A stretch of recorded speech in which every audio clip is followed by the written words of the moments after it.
দেন মকর মূল্যক কি মনে করেন? আমাকে কেন মামলা দেবে? এটা কি জরুরি না? মামলা দিতে একটা সীমিত আছে। আমার কাগজ নাই, লাইসেন্স নাই, ডকুমেন্ট নাই, তাহলে আমাকে মামলা দাও।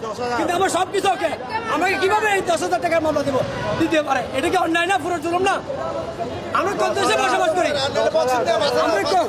কোন দেশে 5,000 টাকা দিতে হবে এরকম করে বক্সে নিয়ে বলে মামলা দিবে সীমিত আছে। আমরা পপুলার বাদ কাজ হতে পারতেছি, আমরা গরিব মানুষ, আমরা কিভাবে আমরা থাকবো? যদি আগের মতো জুলুম করে তাহলে আর সরকার যাওয়ার কি দরকার ছিল? এই সরকার, তত্ত্বাবধায়ক সরকার, যে সরকার তাও আমাদের সুযোগ সুবিধা থাকতে হবে। আমাদের সুযোগ সুবিধা না দিলে আমরা ড্রাইভার পরিশ্রম করে খাই, আমরা সন্ত্রাসী করি না, সাদাবাজি করি না।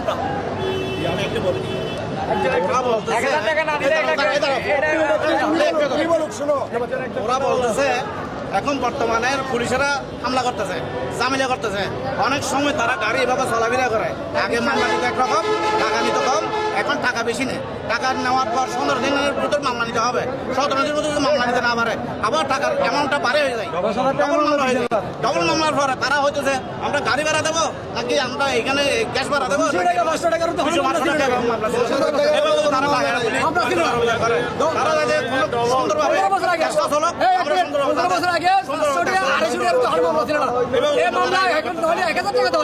কিন্তু 10,000 টাকা, 15,000 টাকা, 15,000 টাকা, 5,000 টাকা, এটা জলমে মামলা, এটা হচ্ছে টাকা দিয়ে মামলা।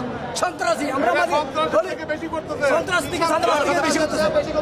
আমরা 10 টাকা দামের একটা প্যাসেঞ্জার যদি নামাতে যাই ওরা 3,500 টাকা 4 টাকা জরিমানা করার মতো করে।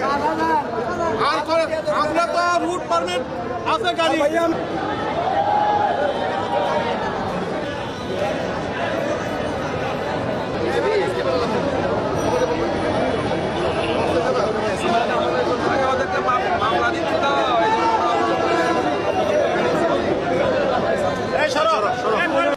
আড়াই ঘন্টার মতো বসে রয়েছে, আমার পেটে ভাত খাবো না, তো কেমনে দেবো?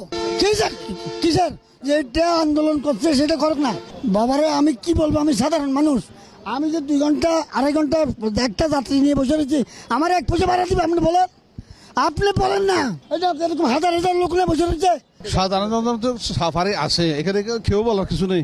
ও আসলো সাফার আর ও আসলো সাফার, এখানে দাবিরও কোনো শেষ নাই, খাবার কোনো শেষ নাই, পাওয়ার কোনো শেষ নেই। এটা হলো বাঙালির জাতি না স্যার, কথা বলছেন। এগুলো বললে কিছু হবে না।